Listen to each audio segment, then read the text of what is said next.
lives in tujya us. dusabana nawe tukumva ni muzima. Fellowship with Yesu him Kristo tukamwumva, and know that we are Jesus tukamwizera, and believe in him. imirimo y'amaboko yiwe tukayikoraho. All the works of his hands we turn kubera iki? kuko ni muzima, ntituri imfubyi, dufite umubyeyi. alive and we are not. Hallelujah. Hallelujah. Mukanya nari mbabwira urugero rwa wa mwana yagendanye n'umubyeyi ugira ngo umukore akavuga ati sigaho urimo urarabona papa wanje araje gukubita. Few minutes ago, I just told you about a child. When you attack them when they are with their parents, Uriya they kariya tell kana kaba you. kakubwiye ngo I am powerless but I have my defender. In other words, uyu mwana bakubwira ngo nta mbaraga mfite ariko mfite umuntu umvugira. Yesu ashimwe. Praise the Lord. Hallelujah. Amen. Dusangire ijambo ry'Imana dusanga mu Let's butumwa share the bwiza word of bwa God. Yesu nk'uko bwanditswe na Yohana. And let's read in John. Yohana 14 John chapter 14, umurongo wa 15 kugera ku wa 19. verse 15 to 19. Yohana 14 umurongo wa 15 kugera ku wa 19. John chapter 14, verse 15 to 19.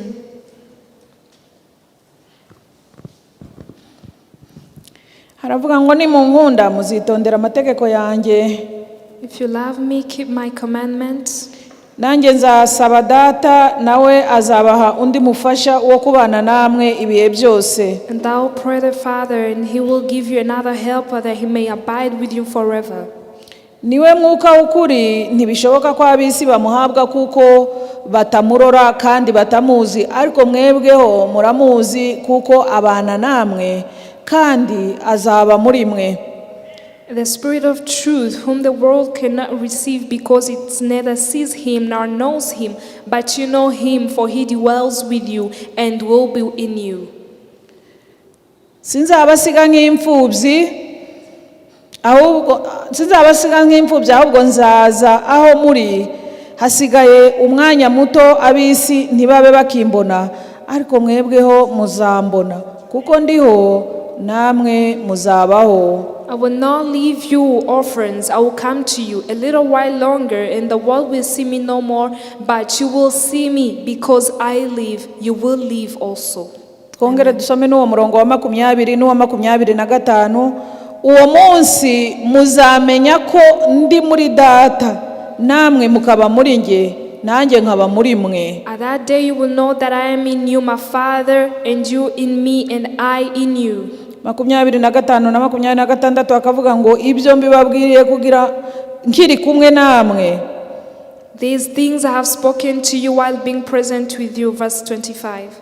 Ariko umufasha ari we Mwuka Wera, uwo Data azatuma mu izina ryanjye, niwe uzabigisha byose, abibutse ibyo nababwiye byose. Twakire neza ijambo ry'Imana. Verse 26. By the help of the Holy Spirit, whom the Father will send in my name, he will teach you all things and bring to your remembrance all things that I say to you. Amen. Amen. Twongeye kunezererwa Imana iduhaye umugisha muri uyu mugoroba. Let's be glad in the Lord for blessing us with this evening. N'ubwitange bukomeye kubona mwicaye aha amasaha muvuye mu kazi. It's of a great honor to have part of your time to be here. Ariko kandi abasize byose nta gihombo, hari ingororano. But for those who left everything on the behalf of being here, they will be rewarded. N'abarimo kudukurikirira kure nabo Imana ibaha And umugisha. those following from afar, may God bless them. Kandi nkomeje gushimira ubuyobozi bw'itorero bwaduhaye uyu mwanya kugira ngo tubane namwe muri ibi bihe And byiza I continue to by'umunezero. thank the leadership of church for giving us time to stand here while teaching you. Intego y'iki cyumweru, The purpose of this week, mbese icigisho cy'iki cyumweru kiravuga ngo Umwuka Wera aturera kandi atuyobora ku kwera kw'Imana. the Holy Spirit raises us and teaches us in the holiness of God. Nk'uko mubibona iyi teme cyangwa se iyi topic, umuntu ayirebye neza ukayitegereza irimo ibice bibiri. If you look at it clearly, this theme has two parts. Umwuka Wera aturera cyangwa se araturera. The Holy Spirit raises. none indi nteruro ya kabiri kavuga ngo atuyobora ku kwera kw'Imana. And he is the one who leads us to the holiness of God. Noneho rero ndifuza ko uyu mugoroba So I want us this evening dufata kariya gace ka mbere kavuga ngo uburyo umwuka wera aturera, how the Holy Spirit raises us. hanyuma kiriya gice cya kabiri nacyo tuzagikomerezaho mu minsi iri imbere. And in the future we're going to talk about the second part Uburyo umwuka wera aturera. of how the Holy Spirit raises us. Noneho rero umuntu avuze kurera cyangwa se guhabwa uburere uhita wumva mu ijambo umwana. So when you hear about the word raising, you hear about a child. Ko ntiwakwibaza ukuntu umuntu mukuru iyo bavuze kurera hahita haza mu bitekerezo umwana niwe urerwa. When they talk about raising someone, immediately in your mind there comes a child being raised. Ariko natwe dukurikije ibyo twize ejo twabonye ko turi abana b'Imana. And regarding to what we learned yesterday, we saw that we are also children of God. Noneho rero nimba turi abana b'Imana umwuka abereyeho kugira ngo aturere. So if we are children of God, the Holy Spirit exists to teach us and raise us. Amen. Amen. Abigishwa ukurikije kino gice the disciples, if you base on this scripture, bari bafite impungenge nyinshi cyane. they had so many worries. Impungenge bari bafite zari uko Yesu yari agiye kubavamo. And the worries were about Jesus leaving them. Yari yamaze no kubasezera yaberetse ko agiye gutandukana nabo. He had even told him that he was about to leave. Ibi bigaragara mu gice cya 13. These are shown in the verse 13. Noneho rero agenda basubiza aya magambo So he twasomye. started giving them these words we just read. Ariko kubera ko twavuze ngo umwana ni urerwa, reka tubanze turebe ngo umwana akenera ubufasha. And let's first look at a child. If he or she is raised, she needs help. Umwana igihe cyose aba akeneye ubufasha. A child always needs help.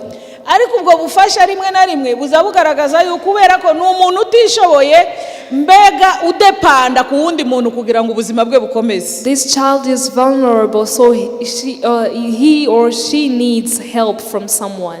Igihe cyose abari mbega umuntu yavuga ngo ari afite dependency cyangwa se akeneye abandi bantu kugira ngo ubuzima bwe bukomeze. So in other words, he needs some other people so that he can move forward.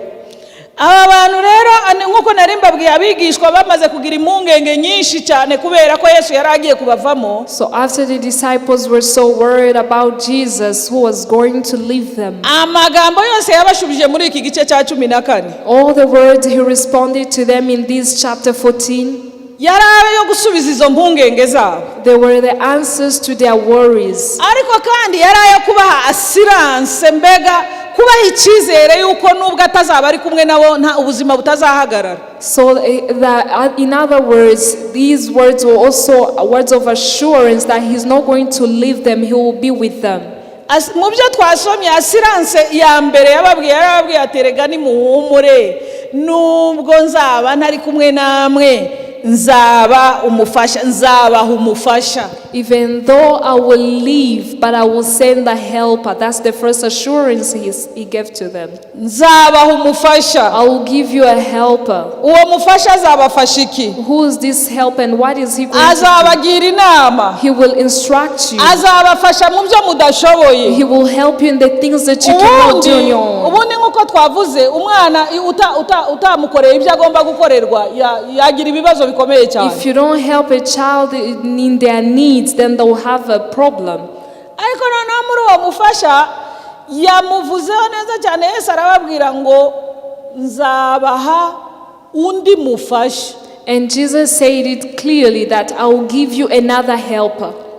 Iryo jambo undi muryumve cyane. Listen carefully to this word. It says another helper. Mu yandi magambo ni nkaho yazababwira ngo musanzwe muntegereje ko ari giye ubakorera byose. In other words, he was telling them that I'm the one who is providing. Musanzwe mundipendingaho. You usually depend on me. Nsanzwe mbafasha mu bibakomereye. I usually help you in your troubles. Ariko ntacyo muzahomba. But you won't miss anything. Kuko ngiye kubaho undi umeze nkanjye. I'm going to give you someone who is like me. Amen.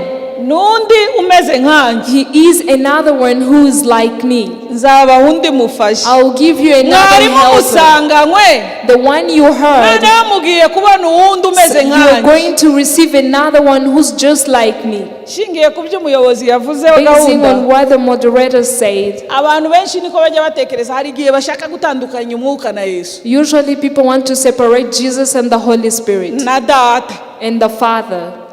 Ariko biroroshye kubumva. But it's so simple to understand them.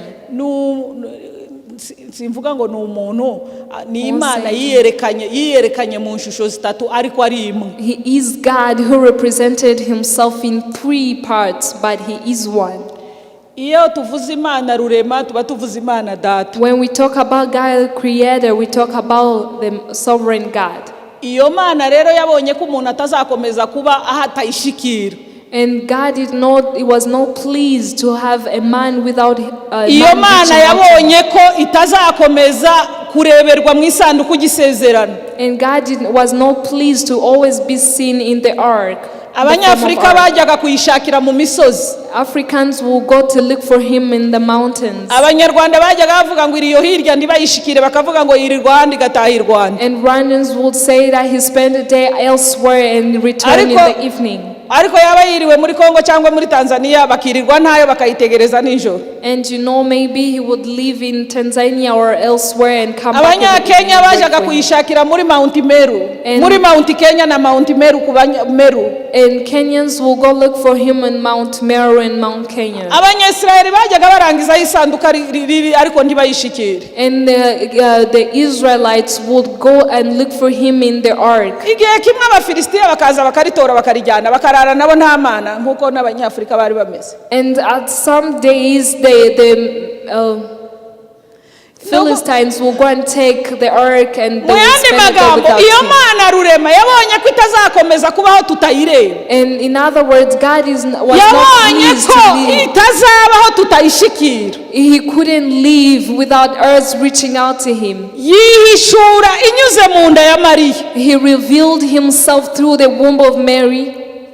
Iyo Mana yaturutse iyo hejuru, iri hejuru ya byose rurema, yanyuze mu nda ya Mariya, niyo twita Yesu. He passed through the womb of Mary and he is the one we call Jesus.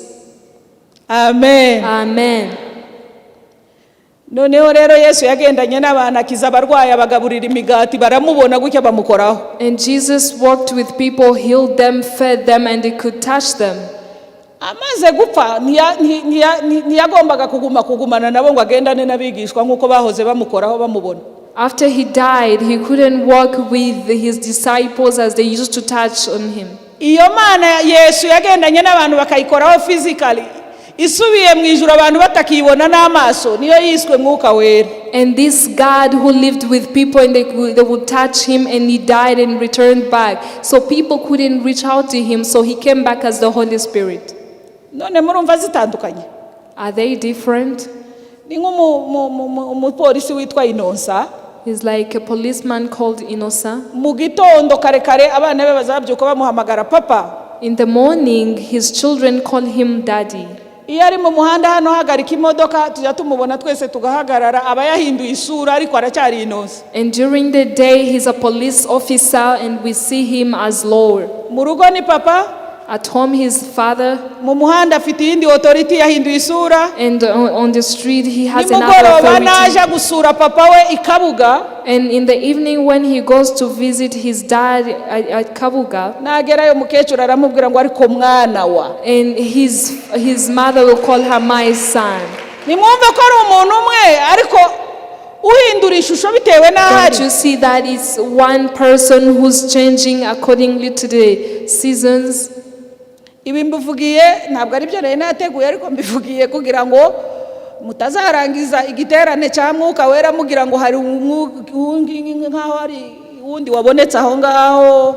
Yesu nawe tujye tugira ikindi gihe cyewe n'umwe mu nshusho zitandukanye. I just say this for you to understand that Jesus and the Holy Spirit are one. Don't just take them Amen. separately. Amen.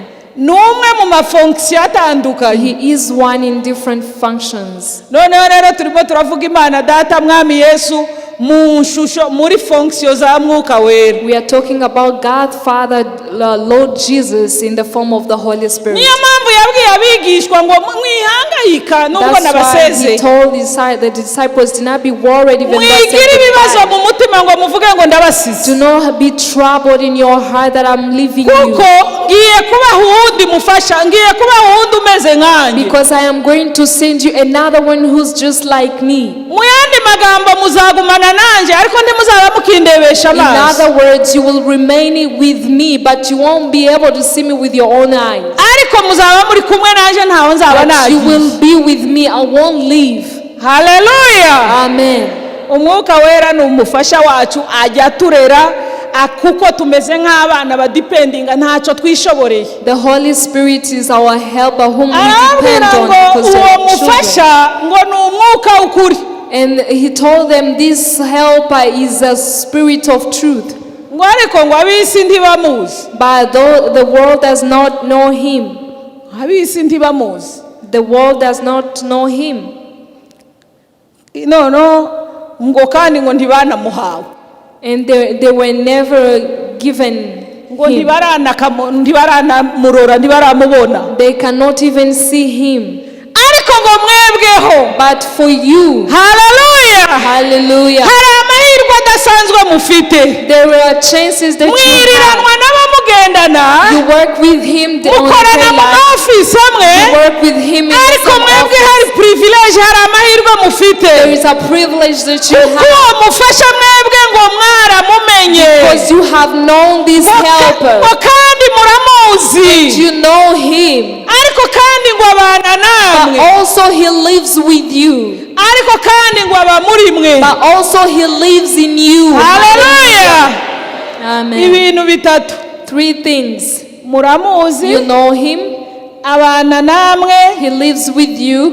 Ariko kandi aba muri mwe. But also he lives in you. Amen. Murabyumvisha ibyo bintu? Do you understand that? Ariko abandi bose tugendana nabo ntibarakamenya ayo makuru. All other people around us, they don't know that news. Turi abanyamahirwe yemwe. We are so blessed.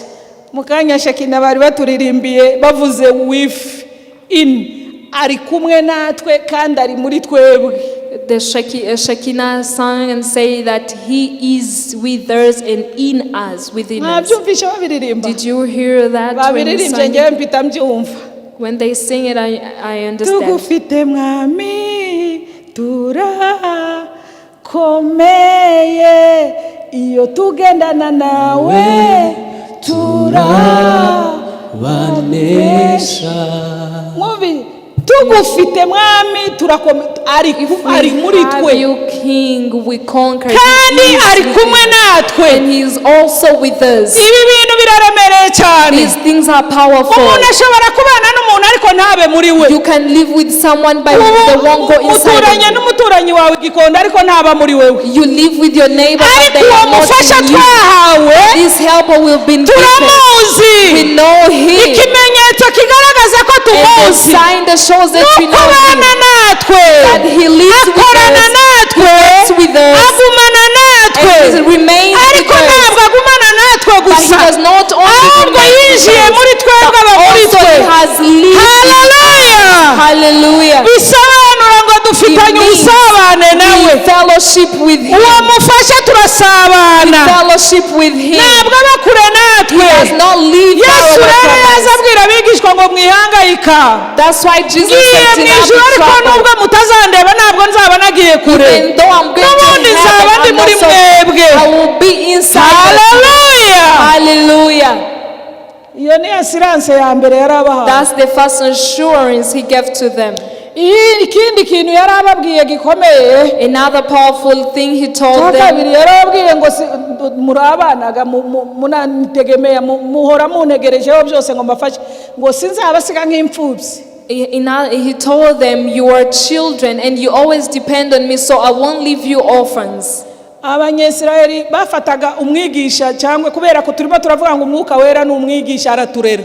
We are talking about the Holy Spirit being a teacher and he raises us. Abanyesirayeli bafataga umwigisha nyine nk'umwigisha. People of Israel held on to a teacher. ariko abigishwa bakitwa abana. But those who are being taught will be called children. Akabita nk'abana be. He will call them like his children. Rero Yesu n'abigishwa bari bamufashe nk'umubyeyi wabo, nk'umwigisha wabo. So the people of Israel held Jesus like their parent.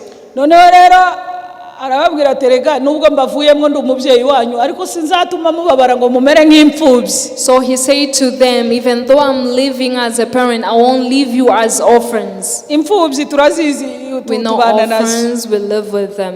Ikintu cya mbere kiranga imfubyi, The first thing that represent orphans, kugira ngo umuntu yitwe imfubyi nuko aba yarapfushije ababyeyi. for an orphan, for someone to be called an orphan is Yesu because abwira their parents abigishwa have ngo deceased. mwebwe ntabwo muzitwa imfubyi kuko nubwo nzanyura mu rupfu ndiho ndi muzima. In other words, Jesus told his disciples, you're not going to be left as orphans because even though I'm going to pass through death, I'm not dead. Hari aho twasomye ku murongo wa 18 wa 19 haravuga ngo ubwo ndiho ngo namwe muriho.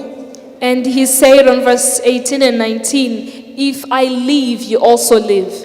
Umwuka wera rero icyo tumariye, And the use of the Holy Spirit, ajya twemeza akatwumvisha yuko Kristo yazutse mu bapfuye. he convinces that Jesus was raised from the dead. Tuvuge ngo amen. Amen.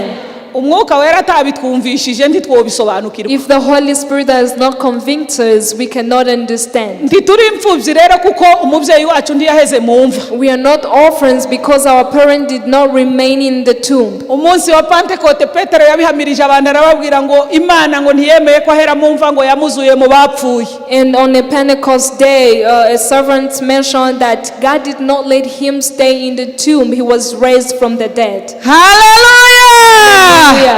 Umwuka wera niwe ujya udusobanurira akatubwira ngo ariho ni muzima muri twe. And the Holy Spirit is the one who convinces Kandi impamvu tuza twumva ari muzima muri twe, the reason why we feel like he's alive in nuko our heart. ntagendana natwe physically, He does not work with us ariko uwo mwuka physically. wera aba muri twebwe. That Spirit lives Tujya in us. dusabana nawe tukumva ni muzima. Fellowship with Yesu him Kristo and know that he's tukamwumva, alive. And know that we are Jesus tukamwizera, and believe in him. imirimo y'amaboko yiwe tukayikoraho. All the works of his hands we touch Kubera iki? them Kuko ni muzima, ntituri because imfubyi, he dufite is umubyeyi. alive and we are not orphans. Hallelujah! Hallelujah. Sinzabasiga I nk'imfubyi. won't leave you orphans. Ikindi kintu kijya kiranga imfubyi Another thing that represent orphans, ni uko ziba ziba zonyine nyine nta babyeyi. they live alone with our parents. Hari abana basanga bibana mu nzu bakavuga ngo ni abana birera. Some children live alone and they call them children who raise themselves. Abana birera ubwo ni ukuvuga ngo babura uburere, rimwe na rimwe babura uburere kuko uwagombaga kubaha uburere ntahari, bari bonyine nyine. Children who raise themselves, sometimes they lack some manners because they raised themselves. Ariko twebwe ntabwo twirera. We don't raise ourselves. Nta nubwo tuba twenyine. We are not even alone. Kubera ko umwuka wera Because the Holy Spirit aba muri twebwe, live inside of ariko us, ajya dusunikira kugira ngo twegere Imana, pushes us tube to muri get close presence to God y'Imana, and live in the tube mu presence of bwiza God, bwayo. live in His glory. Yohana yaranditse mu gice cya 12 umurongo wa 24 n'uwa 26. John chapter 12 verse 24 to 26. Aravuga ngo umuntu nankorera And if someone serves ngo me, azabaho ndi. he will live forever. Umuntu niyemera gukora ibyo namutumye, If a man accepts to do what ntazaba I ari command wenyine, him, he won't live ahubwo alone. azaba muri presence He yanje, will live in my azaba presence. muri my glory. He will live in Dutuye mu my bwiza glory. bw'Imana, We live in the glory of God. tubugenderamo, We work in it. tubukoreramo, We work in it. kubera ko umwuka wera uba muri twe, Because the Holy Spirit who ajya lives adufasha inside of us kutwegereza helps Imana. us to get closer to God. Hallelujah! Hallelujah. Amen. Ikibazo cy'abakristo tugira, The problem with us Christians, tujya dusabanira nayo hano mu rusengero, we fellowship with Him here at church, za haleluya zose tukazirangiriza, and we proclaim all the hallelujah here. ariko twarenga hirya ukumva umuntu abaye nkaho yabaye cut off, nkaho You feel like Mbega someone has been byavuyeho. disconnected when they just Nta leave yindi this connection place. ikiriho. There is no other connection. ni wewe nkingi twegamiye ngo You're the pillar we lean on, tugasimbuka and ariko if we ntiwobona had- umuntu arimo araceza nko mu nzu When ngo, you see someone mbega dancing here in ngo the church, gusabana ugasanga niyo mpamvu bamwe baza baja kwishakira itari. some people go look for him where he does not belong. Some will go Abandi in bakaja munsi some y'urwara. mountains, others Abandi go bakaja in hehe na hehe. they go look for him in the wrong places. Sindwanyije abaja ku misozi. I'm not going against those who go to the Umuririmbyi mountains. w'indirimbo ya 50 yaravuze ngo muze mwenyine twihererane mu nsanga ahantu hatari abandi. And a singer sang in Isaiah and Ngo dore said, imirihira "Find me in the barabije, hidden n'urusakurura places barembeje." and go somewhere in the quietness." Uramutse ugiye ku musozi wa Kanyarira uhunze urusaku rw'i Kigali ni amahoro. It's okay if you go to the mountain of Kanyarira, just Ariko going away utekereza ko ari from Imana iri byaba ari thinking ukwibeshya. that's where God is. It will be Kuko umwuka uba muri twebwe aduhoza muri presence y'Imana. with the one who lives inside of Aduhoza us. mu bwiza Always bw'Imana. cause us to be in the presence Aduhoza of mu God, busabane in His nayo. glory and His Yatwigije fellowship. hafi. He has got us closer to Hallelujah. God. Hallelujah. Ntabwo turi twenyine. We are not alone. Nta bwoba. We're not worried. Turi kumwe. We are with Him. Murabona akana karimo karagenda gatembera mu muhanda na nyina cyangwa na se. If you see a child walking with his or her parents on the street, Iyo ugiye kugakoraho, when you try to touch him, ajya gahita kakubwira ngo papa aragukubita. they tell you Dad is going to beat you. Siko bimeze. Isn't it right? Kubera ko azi ko ari kumwe n'umuntu ukomeye. Because he or she knows that he's with a Yavuze powerful ngo ari person. kumwe natwe ngo He kandi aba says muri he's with us and within us.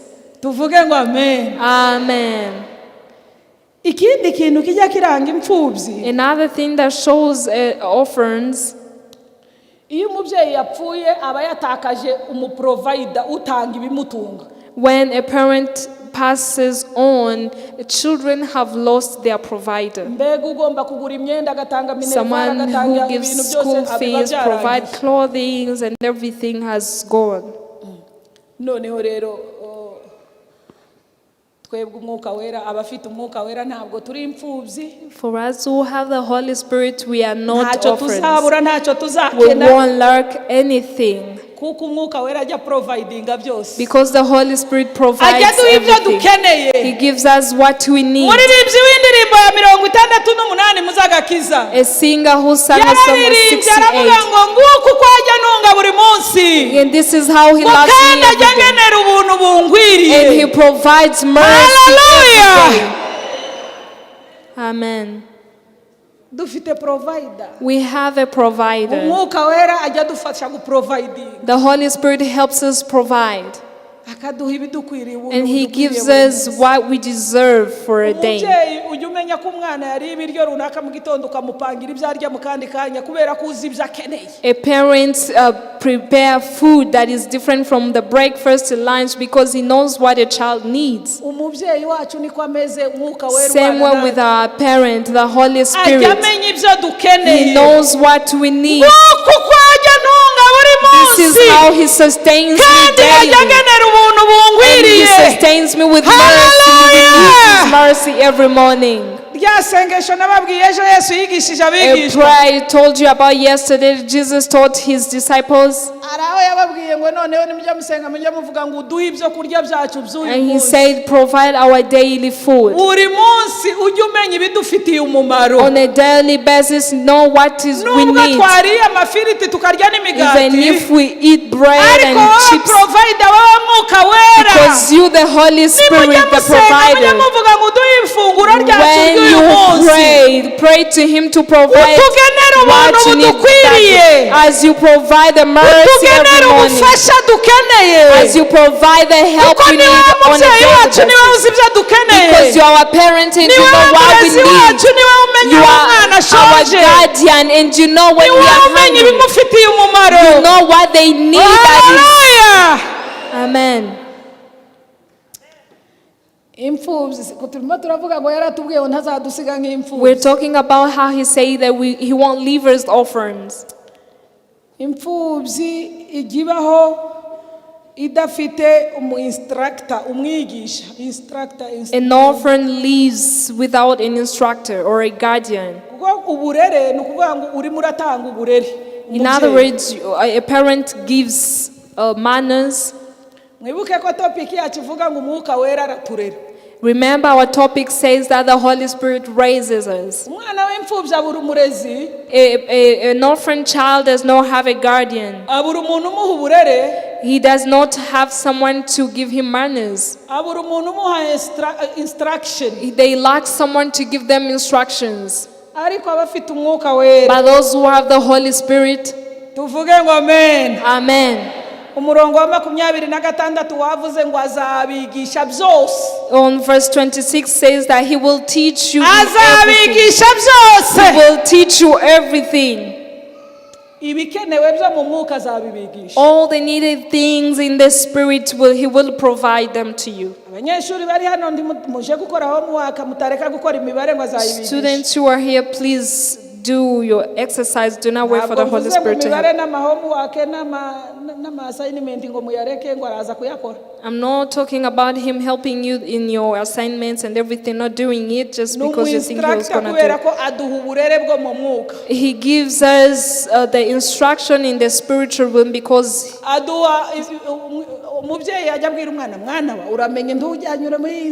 parent always guides his child. Do not pass through that way. Do not go with these people.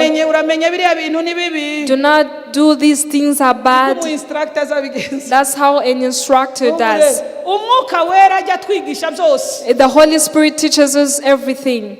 Arigiye abashumba tugerageza ugahonda ukagerageza ukazana nabandi bakongeramo ariko umwuka wera iyo yageze mu muntu azamubwira icyo gukora. Sometimes pastors will try, someone will teach them everything, we fail, but when the Holy Spirit comes, he tells you what to do.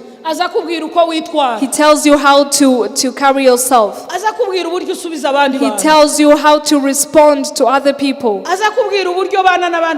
He tells you how to live in peace with others. He tells you how to be humble. He tells you how to love others. He shows you the right path. Because he's not just an instructor. He's also an advisor. He's our counselor. He gives good counsel to us. He teaches us how to live on a daily basis. Hallelujah. So we have a guardian who teaches us everything. The last thing I'm going to talk about on these orphans, they have no one to defend them. They don't have anyone to speak on their behalf.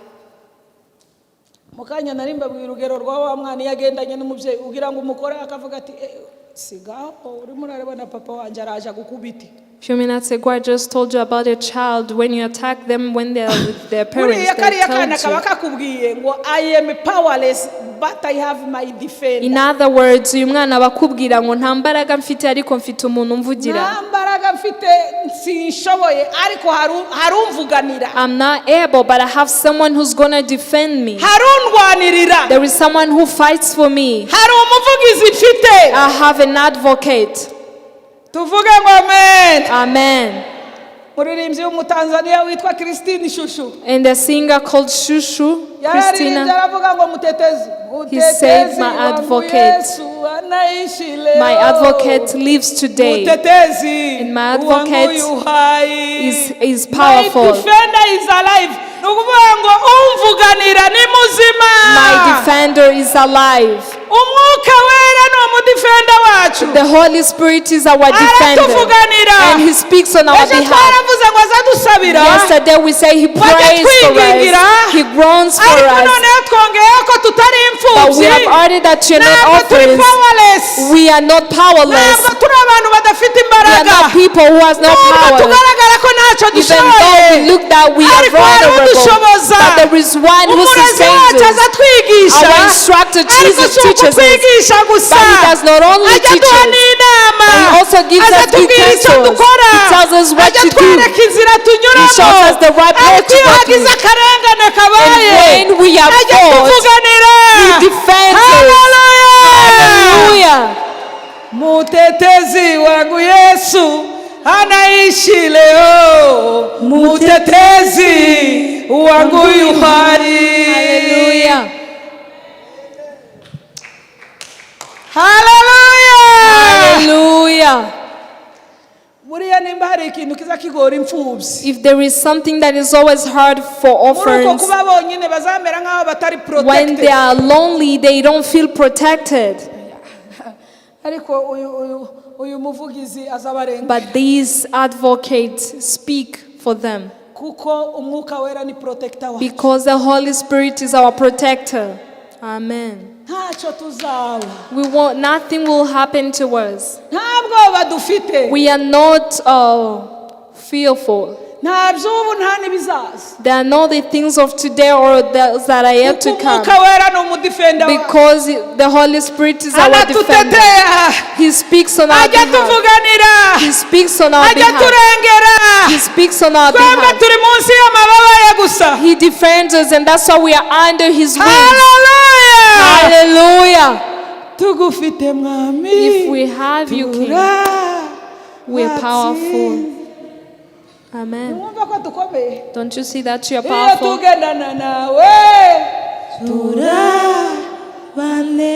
when we work with you, we conquer. Defended are like lawyers.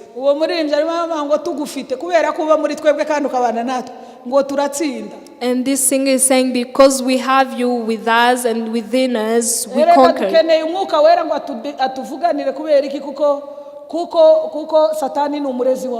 And we need the Holy Spirit to defend us because Satan is the one who condemns us.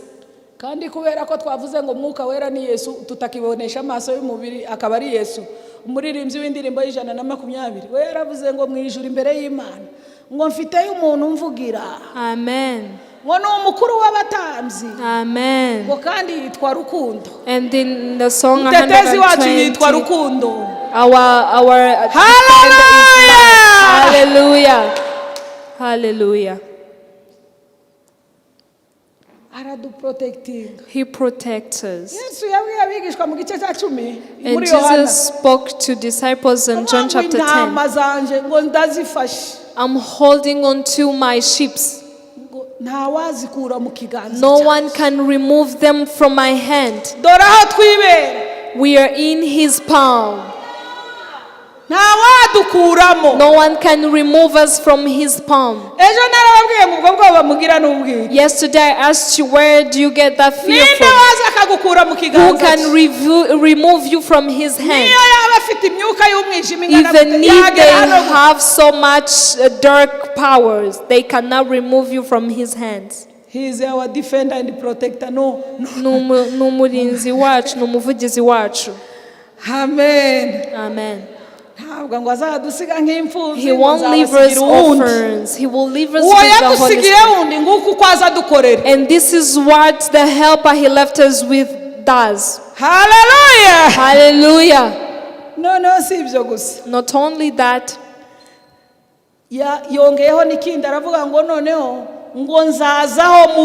but He also added something, that I will come where you are. When I come to you, the world won't know you. Now we have Him and they think we are with them.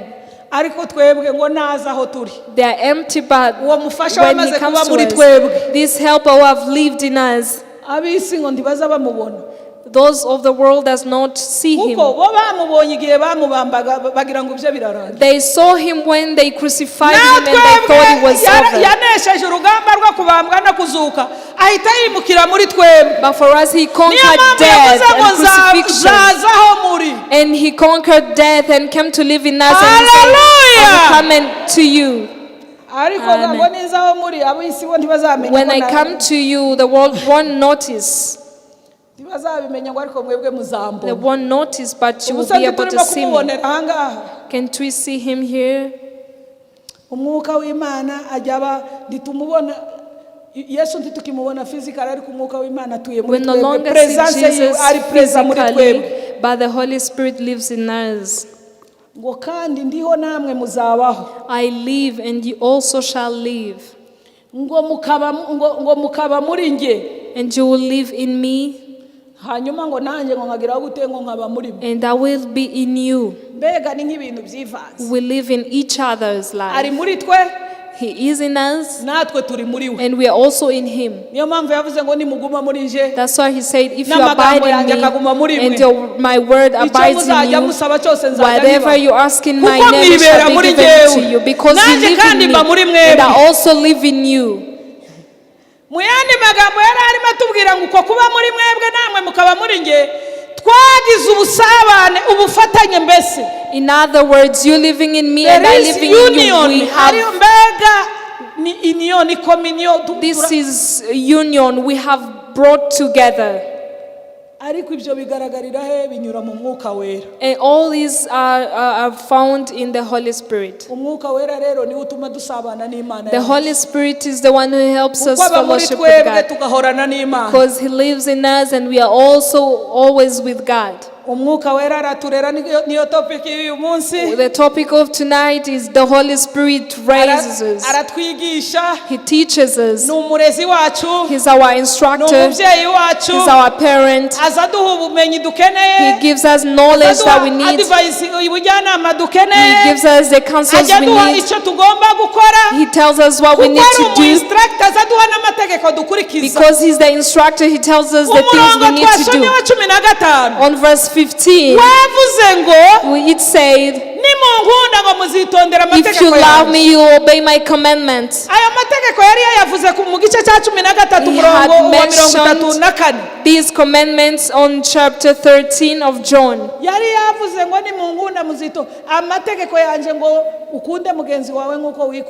I love your neighbor as you love yourself. And love the Lord your God with all your heart. And this Spirit of God pushes us to love them. And the commandments of God are all together in this word. One day when Pharisees were testing Jesus, they were good lawyers. They knew commandments. Tell us if you are a teacher. And Moses left 10 commandments to us. Which one is the greatest? And Jesus knew that their hearts, they wanted to condemn him. If he could have said that the first is the greatest, they could have said that you have made others invalid. But because he was a great master, he took all those 10 and summarized them and made it one law. He took from the first to the fourth.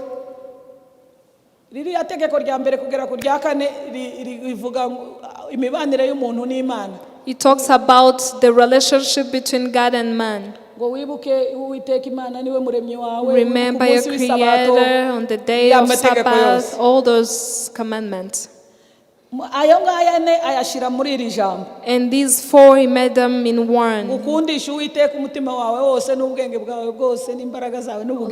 the Lord with all your heart, all your mind, and all your mighty.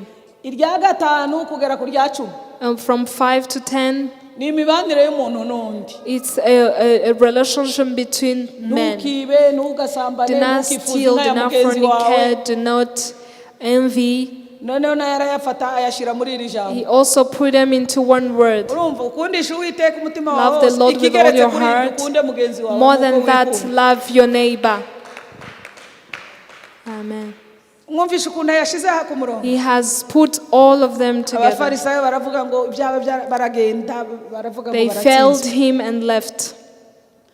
kubera iki kuko Yesu ni umukozi Why? w'umuhanga. Because Jesus is the great. Umwuka wera ajya aturera akatwigisha kumvira amategeko The y'Imana. Holy Spirit instructs us by teaching us the Amategeko commandments of y'Imana God. yose akubiye mu ijambo urukundo. And all the commandments of God are Umurongo abided in one twasomye word, which is wavuze love. ngo, And the scripture we read says, nimukundana if you love each naje other, nimunkunda if you love me, nimuba muri if you njyewe live in me, muzakundane. love each other. Nimunkunda muzitondera amategeko If you yanjye. love me, you obey my Amategeko commandments. nta yandi nayo ngayo There yo are no gukunda bagenzi other bacu. commandments rather than loving the neighbor. Hallelujah.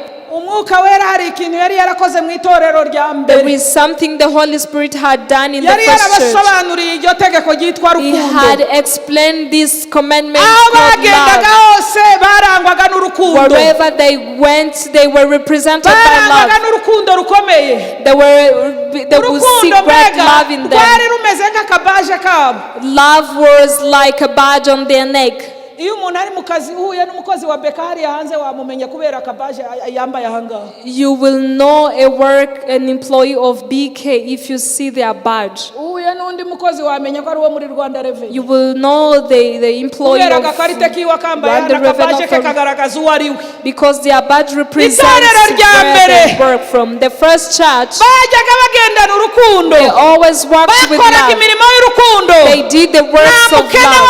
wababagamo. There was Nta no ushonje poor. wababagamo. There was no needy. Nta mfubyi yarenganiraga There was hirya. no orphan. Basangiraga ibyabo. They shared Aho their banyuze hose abantu belongings. bakabazanya. Wherever they passed, Mbega people bariya would bantu ni ask, bande? who are those Mbega people? bariya bantu ni Who are bande? those people? Umunsi umwe bageze Antiyokiya. One day they lived Ngo to barabitegereza Antioch. baravuga ngo aba ni bande? They looked at them and said, Babona who are these urukundo people? rwabo. They saw their Babona love. imikorere They yabo. saw their works. Babona guca bugufi kwabo. saw their humbleness. Babona ubwitonzi bwabo. They saw their Umwuka calmness. wera yabasunikiraga kugira And the neza Holy gusa. Spirit pushed them to be Barabitegereza good. barabayoberwa. They looked at them and they Barongera couldn't understand. barabitegereza. They looked at them Ngo hanyuma barabareba baravuga ngo and they said, turabamenye. now we know them. Ngo bariya ni babandi These bagendanaga na are Kristo. those who walked with Christ.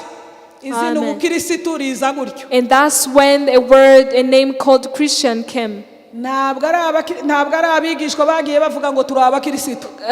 Disciples did not proclaim that they were Christians, Ahubwo ibikorwa byabo by'urukundo but their n'imirimo myiza bagiraga actions and the good works they had yatumye abapagani babita caused abakirisitu. the pagans to call them Christians. Yatumye bamenya ikibarimo. It caused them to know what was Bamenya ko ari inside of Kristo them. babamo. They knew Umwuka wera ajya that aturera Jesus akaduha was, amabwiriza.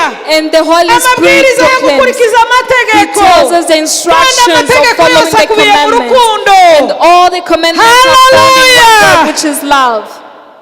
Urukundo rutareba inyungu zarwo. Love that does not look at Urukundo rudakorera ku cyene wabo. benefits, that does not work Urukundo on rudakorera the ku kimenyane ko twabanye. relationships or the people we have lived Urukundo with. rugira icyo rwikuraho The rugatanga. love that takes away from what Urukundo belongs to rubabarira. them. The love that forgives. Urukundo rumanuka rugaca Love bugufi. that humbles himself. Hallelujah. Amen.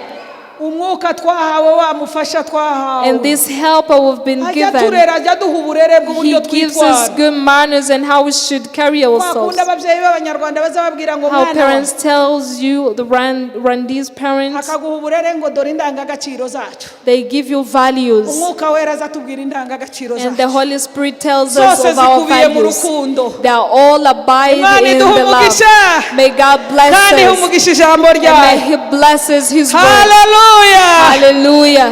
Kandi ajya dusabanisha n'Imana. And He helps us fellowship with Agatuma God. dusabana And n'abandi. He helps us fellowship with Twibera mu others. bwiza bw'Imana. We live in the glory Twibera of muri God. presence We yayo. live in the presence of Nubwo God. twaba turi aha cyangwa Even if tudahari. we are here or Imitima not, yacu ihora our idudubiza. hearts are Yuzuye always beating. umunezero. We're filled with Kubera ko joy Umwuka wera atuye muri because twebwe. the Holy Spirit lives inside of Hallelujah. us. Hallelujah. Amen. Aho umubyeyi arabana ntibaza bagira nta mpungenge bajya bagira. Where parents Bumva ease, children are batekanye. not Usanga troubled. burimo gusimbuka bwishimye. They be dancing Yewe with ukamera joy. neza. Kuko aba muri twebwe Because He turanezerewe. lives in us. Dusabana nawe. We're so Tuguwe joyful. neza. We're so joyful. Turatunganiwe. Amen. Imana ibahe umugisha May muhaguruke God dusenge Imana. bless you. Stand up Kandi and we pray. umugisha ijambo ryawe. Amen. Mwuka wera manuka manuka, Mwuka wera manuka manuka, Mwuka wera manuka manuka, imitima yacire, ndashaka imbaraga z'Imana, ndashaka imbaraga z'Imana, ndashaka imbaraga z'Imana, imitima yacikire, ndashaka imbaraga z'Imana, ndashaka imbaraga z'Imana, ndashaka imbaraga z'Imana, imitima yacikire, ndashaka imbaraga z'Imana,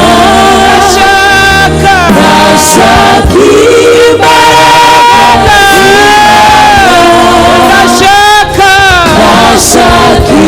imbaraga z'Imana, imitima yacitse, turasabye Mwuka wera, Mwuka wera, Mwuka wera,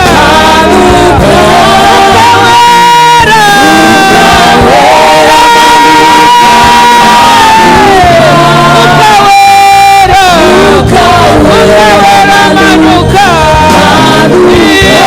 imitima yacu, imitima, haleluya, Mwuka wera, Mwuka wera manuka manuka, Mwuka wera manuka manuka, Mwuka wera manuka manuka, imitima yacu, imitima yashishikire,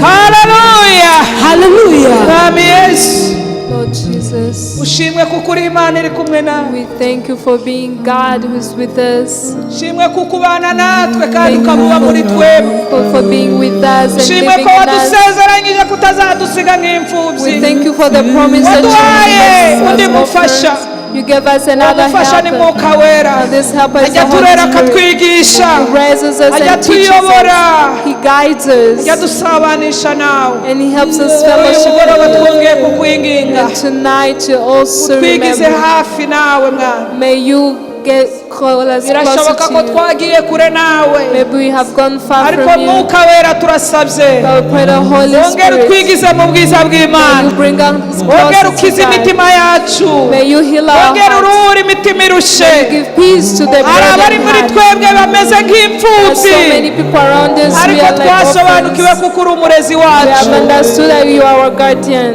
uri umurinzi wacu, You are our protector. ushimwe kuko uri kumwe nawe, We thank you for being with us. Mwuka wera aba muri mitima yacu, Thank you, Holy Spirit, for being yasenze with ngo us. Mwuka uherekeze ijambo ryawe, I pray that you send your turusheho word. kuryumva uko ushaka, May understand it as you kandi wish. umugisha umuntu wese wumvira ijambo, May you bless kandi everyone. urisobanure kurushaho, May you interpret umugisha wawe, amahoro yawe yayaruta uko tuyatekereza, arinde imitima yacu, arinde imibiri yacu, arinde intambwe zacu, Protect ubereye none ukageza iteka ryose, and forever. amen.